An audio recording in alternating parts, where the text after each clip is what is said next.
কে পাশ করলো কে ফেল করলো, কথা বুঝে আসছে? কিন্তু তারা ধর্ম পালন করতে গিয়ে যদি মুসলমানের উপর আক্রমণ করে, তখন আর মুসলমান বসে থাকার কোনো সুযোগ নেই। হিন্দু বৌদ্ধ ইহুদি বাদ দেন, মুসলমানের উপরে আলেমের উপরে আক্রমণ তো হিন্দু করে না, খ্রিস্টান না, মুনাফিকরা করতেছে। বহু জায়গায় মসজিদের আজান বন্ধ, ফজরের নামাজ পড়ে ইমাম সাহেব একটা তেলাওয়াত করে গজল গায়, মসজিদের আশেপাশের মুসল্লি মুসলমান বলে আমার ঘুমের ক্ষতি হয়, আছে না নাই? মুসলমান ফ্যাক্টরি মাদক দিয়ে একটা বাণিজ্যিক এলাকা, ব্যবসায়ী প্রতিষ্ঠানের এলাকা, বহু মুসলমান আছে ফ্যাক্টরিতে কর্মচারী কাজ করবে, নামাজের টাইমে সময় দেয় না, আছে না নাই? তাহলে ইসলামের ক্ষতিটা কারা করতেছে হিসাব করা দরকার। এগুলোর থেকে আমাদের এক হতে হবে। আমরা কালেমার মুসলমান, আমাদের আল্লাহ কতজন বলেন বলেন?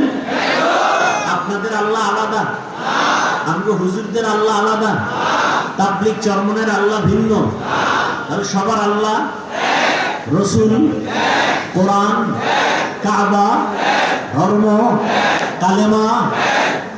তাহলে ভিন্নতা কেন, দ্বন্দ্ব কেন?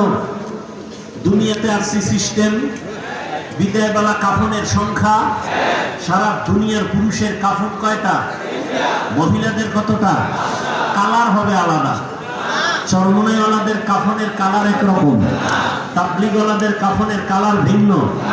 আপনাদের মাদকদি থেকে ভুলতা গাউসিয়া পর্যন্ত পাঁচমুখী সহ যারা সাইনবোর্ড লাগিয়ে আছেন আহলে হাদিস, তাদের কাফন হবে ভিন্ন কালার, কাফনের কালারও, কবরের সাইজ না আপনাদের এলাকার একটু বড় হবে, কবরে রাখার পরে ভেতরে প্রশ্ন হবে কয়টা, সব আপনার প্রশ্ন আমার প্রশ্ন ভিন্ন ভিন্ন, সবার বেলায় একই প্রশ্ন, কথা ঠিক? তাহলে আল্লাহ এক, নবী এক, কোরআন এক, কাবা এক, ধর্ম এক, কালেমা এক, কাফন এক, কালার এক, কবর এক, প্রশ্ন এক, এত দ্বন্দ্ব কেন? আর দ্বন্দ্বটা সোনার বাংলায় কেন? আপনারা মক্কা মদিনার খবর জানেন, সারা দুনিয়ার যত লাইনের মুমিন মুসলমান আছে এরা মক্কায় হজে আসে না? আসে। এক ইমাম নামাজ পড়াচ্ছেন, পেছনে হাজারো লাখো কোটি মুসলমান নামাজ আদায় করতেছেন, কেউ বুকের উপরে হাত বাঁধিয়া, কেউ নাভির নিচে, কেউ হাত ছেড়ে দিয়া দাঁড়িয়ে আছেন। কোথায়? মক্কা মদিনায়। আবার কেউ নামাজের ভেতরে কেরাত চলতেছে ইমাম সাহেবের, সবাই নামাজে, সেও নামাজে, মোবাইলে কল আসছে বের করে কথা বলতেছে, আবার পকেটে রাখছে, নামাজ এখনো যায় নাই। কেউ আবার সেজদায় যাওয়ার আগে পকেট থেকে একটা কাঠের টুকরা বের করে কপালের নিচে দিছে, ইবলিস সেজদা দিয়ে জমিন নাপাক করেছে, এই জন্য কাঠের উপরে কপালে সেজদা দেয়। এই যে এত লাইনের মানুষ মক্কা মদিনায় আসে বছরে বছরে, আপনারা পত্রিকায় কোনোদিন ফেসবুকে দেখেছেন যে এত লাইনের মানুষ এক জায়গায় হওয়াতে কিলাকিলি ঝগড়ার কারণে 5 জন মরে গেছে? সোনার বাংলায় গজব কেন? কে বুকে হাত বাঁধে, কে নাভির নিচে হাত বাঁধে, কে জোরে আমিন বলে, কে আসতে বলে, নিয়ে দ্বন্দ্ব কেন? কারণ কি? মক্কা মদিনায় এত লাইনের মানুষ, কোনো ঝগড়া নেই, দেখলে সালাম, কি মুহাব্বত। বাংলাদেশে এই গজব কেন, এই অভিশাপ কেন?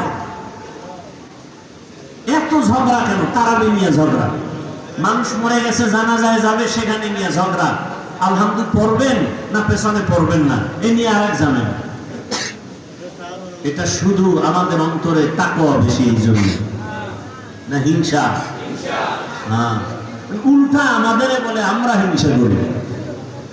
ভণ্ডদের বিরুদ্ধে কথা বলা সুন্নাত, হিংসা কেন? বাতিলের বিরুদ্ধে কথা বলা কোরআনের আইনে ফরজ, রাসূলের আইনে সুন্নাত। হিংসা না সুন্নাত? নবীজি বাতিলের বিরুদ্ধে কথা বলেন নাই, সাহাবায়ে কেরাম বাতিলের বিরোধিতা করেন নাই, আমরা ভণ্ডদের কথা বিরুদ্ধে কথা বললে হিংসা না এটা রাসূলের আদর্শ? মিসগাইড যেন না হয়, খবরদার। এরপরে কি বলে? তোমাদের হুজুরেরা বয়ান শুনবো, বয়ান করবে, তারা উঠেই গীবত শেখায়াত করে। আপনারা জানেন গীবত করা হালাল না হারাম? আপনারা যে জানেন গীবত করা হারাম, এটা আলেমরা জানে না? একটু কম জানে। আপনাদের থেকে কম জানে না বেশি? কি বেশি জানে? আলেম ওলামারা যেটা জানে এটা আপনারা জানেন। এ জাতি জানে গীবত করা হারাম, আলেমরা আরেকটু বেশি জানে গীবত করা ওয়াজিব, না করলে গুনাহ হবে। গীবত না করলে গুনাহ হবে, চার কারণে গীবত করতে হবে, না করলে গুনাহ হবে। এটা তো আপনি জানেন না।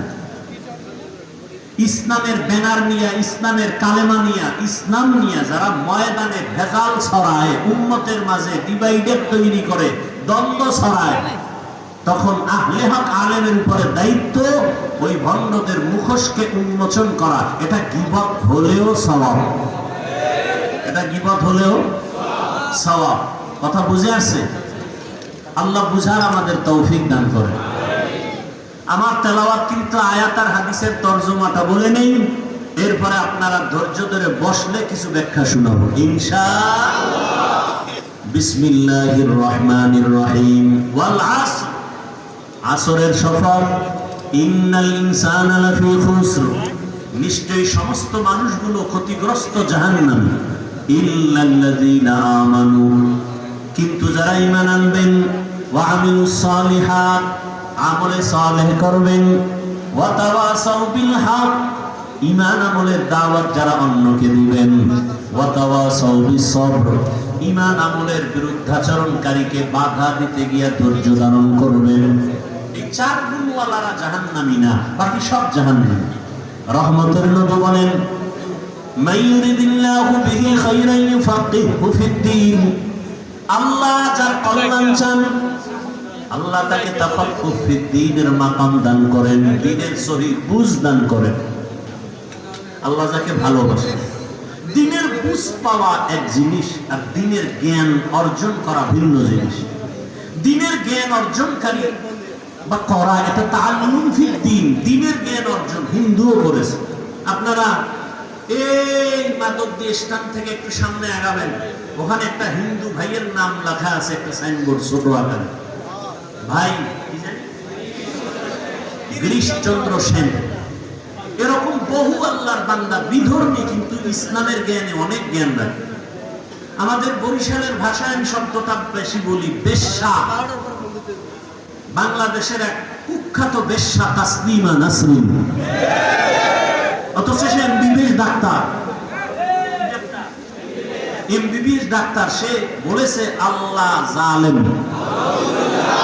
আল্লাহ, সে এমবিবিএস ডাক্তার, যেমন তেমন নরমাল ডাক্তার না, এত বড় দামি ডাক্তার। নাম কত সুন্দর, কিয়ামতের দিন আল্লাহ নামের বরকতেও জান্নাত দিয়ে দিবেন। তাসলিমাকে দিবেন কিনা সেটা পরের কথা। নাম এত সুন্দর, হাসানুল হক, নাম কত সুন্দর, রাশেদ খান, নাম কত সুন্দর, ইকবাল, হুমায়ুন আজাদ, সুন্দর না? নাম কত সুন্দর, আহমদ শরীফ, জগৎ বিখ্যাত মুরতাদ। কি মুরতাদ?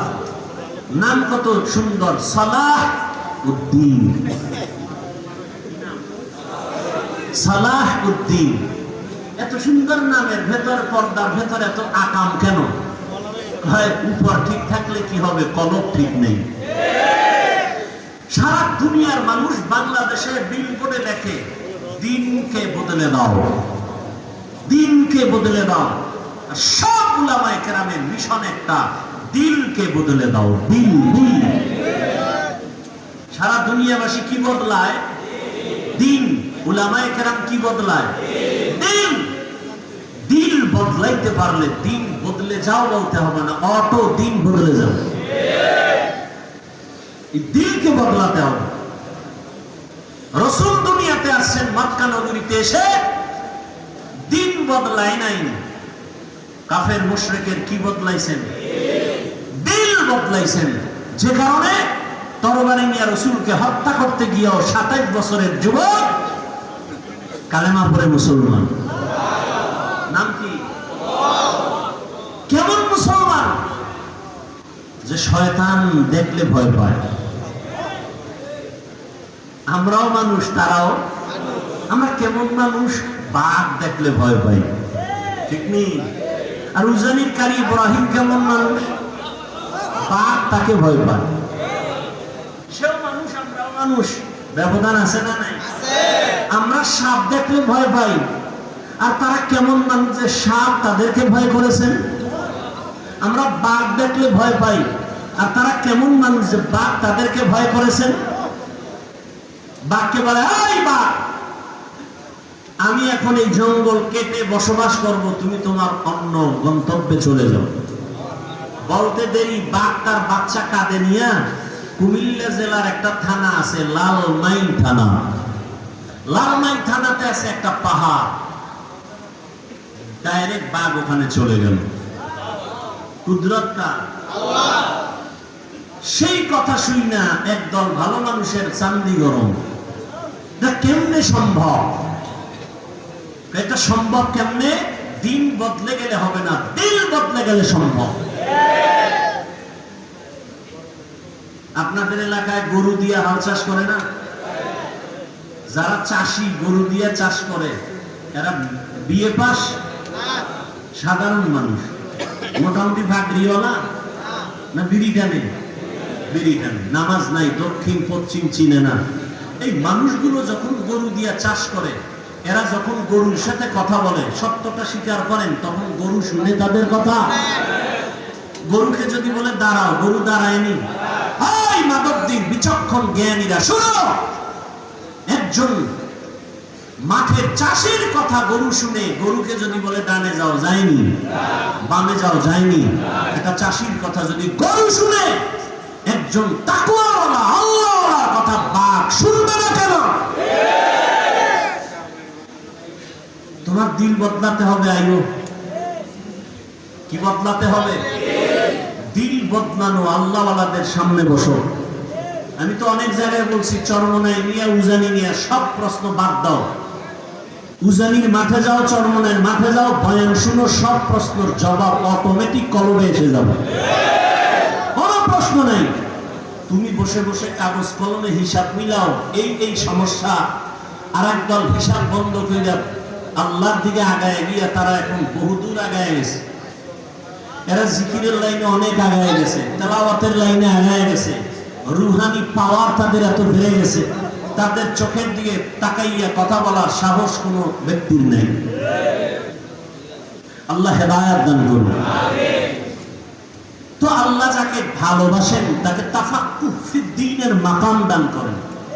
দ্বীনের জ্ঞান না দ্বীনের বুঝ? দ্বীনের জ্ঞান অর্জন করা আলাদা, দ্বীনের বুঝ পাওয়া আলাদা। দেখেন, আমরা এখানে সবাই একটু আগে বলছি আমরা এক আল্লাহর গোলাম, সবাই মুসলমান, কথা ঠিক? আপনার আমার আল্লাহ, নবী, কাবা, কালেমা, ধর্ম, কোরআন। আপনাকে বয়ান করতে হবে কেন?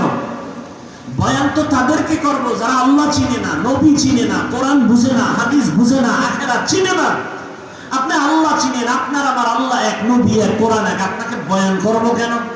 বরং বয়ান করব কেন না, আপনার পেছনে ঘুরতে ঘুরতে কুত্তার মতো পাগল হয়ে গেছে। ঘুম নাই, খানা নাই, সব আলেমরা পেছনে আপনাদের। হিন্দুদের বয়ান করবে কেন? আপনাদের পেছনে সময়। কিসের বৃষ্টি আর রৌদ্র? আপনাদের পেছনে সময়। একই আল্লাহর গোলাম। আমি কেমন মানুষ, টুপি খুলতে চাই না, লজ্জা। আপনি কেমন মুসলমান, টুপি দিতে চান না, লজ্জা। টুপি দেওয়া লাগে, এটা বুঝেননি? টুপি দেওয়া লাগে না, লাগে না? বুঝে দেয় না কেন? জানে টুপি দেওয়া দিলে ভালো, দেওয়া লাগে, মুসলমান হিসেবে দেয় না কেন? জানা আছে কিন্তু বুঝ নেই, জ্ঞান আছে, টুপি দেওয়া দরকার, দেয় না কেন? বুঝ নাই। যেদিন কলমের পরিবর্তন হবে, বুঝ এসে যাবে, তখন স্কুলে পড়নে আল্লাহ টুপি লাগাই দেয়, কলেজে পড়ুয়াও টুপি লাগাবে। আমি দাড়ি কাটতে চাই না, আর আপনি মুসলমান দাড়ি রাখতে চান না। আমি দাড়ি কাটতে গেলে লজ্জা, আর আপনি মুসলমান দাড়ি রাখতে গেলে লজ্জা। আমি নামাজ না পড়লে লজ্জা পাই, আর আপনি নামাজ পড়তে গেলে লজ্জা পান। আমি মসজিদে না ঢুকলে লজ্জা, আর আপনি ঢুকতে গেলে লজ্জা। কারণ কি? জ্ঞান আছে, বুঝ নাই। মসজিদে যাওয়া লাগে মুসলমান হিসাবে, জ্ঞানটা আছে না নাই? যায় না কেন? বুঝ যদি ঠিক হয়ে যাবে, সেদিন জেনারেল পড়ুয়া ব্যক্তিও মসজিদে ঢুকে যাবে। সেদিন জেনারেল লাইনের মানুষের দাড়ি লম্বা হয়ে যাবে। আর্মির চাকরি করে যুবক বলে চাকরি ছেড়ে দিয়েছি, কেন? বলে বারবার বলা হচ্ছে আমাকে দাড়ি কেটে ফেলো। আমি বললাম চাকরি ছেড়ে দিলাম, দাড়ি ছাড়বো না। কিন্তু 2-3 মাস আগের কথা বলছি। আর আপনাকে বয়ান করার পরেও আপনার টুপি মাথায় দিতে এখনো চিন্তা করতে হবে। আমরা তো বলি না এই আমার মতো পাঁচকল্লি লাগাও, আমার মতো কওমি মাদ্রাসায় যাও, তাবলিগে যাও, পীরের কাছে যাও, একবারও বলি নাই। আমি যতটুকু বলবো রহমতের নবীর আদর্শের মালা গলায় লাগাও। এই জন্য দিনের বুঝ বড় দামি এক সম্পদ। আল্লাহ আমাদের সকলকেই দিনের সহি সমঝ দান করেন। অন্তর থেকে বলেন আল্লাহুম্মা আমিন। আল্লাহুম্মা এক শব্দ, আমিন আর এক শব্দ। আল্লাহুম্মা আমিন, আল্লাহুম্মা আমিন, মামিন না আমিন। আল্লাহুম্মা আমিন।